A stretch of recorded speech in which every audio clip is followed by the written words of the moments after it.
বর্তমানে আমরা আছি ওমানের রাজধানী মাস্কাট থেকে আনুমানিক 200 কিলোমিটার ভিতরে। মাস্কাট ওমানের রাজধানী, সেই রাজধানী থেকে 200 কিলোমিটার ভিতরে। এখানে 100 কিলোমিটার জায়গার ভিতরে কোনো রাস্তা, কোনো লাইটই পাইতেছি না, এবং রাস্তাগুলো অনেক সরু, কিন্তু রাস্তার স্পিড 100 দেওয়া।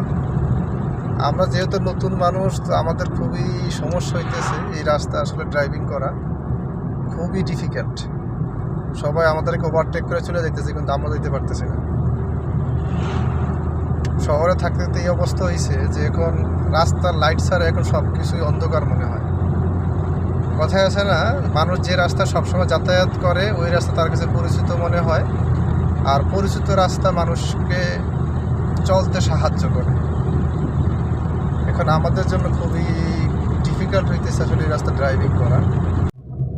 অবশেষে 1 ঘন্টা ড্রাইভিং করার পরে রাস্তার লাইট আমাদের চোখে নজরে পড়ছে। এতক্ষণ কোনো রাস্তার রোড লাইটই ছিল না, ড্রাইভিং করতে অনেক কষ্ট হয়েছিল। এখনও আমাদের লোকেশনে যাইতে আরও আধা ঘন্টা প্লাস সময় লাগবে। এখনও ডিস্টেন্স আছে 40 কিলোমিটারের মতো। তারপরে আবার মাস্কাটের উদ্দেশ্যে ব্যাক করতে হবে 300 কিলোমিটার জার্নির রাস্তা।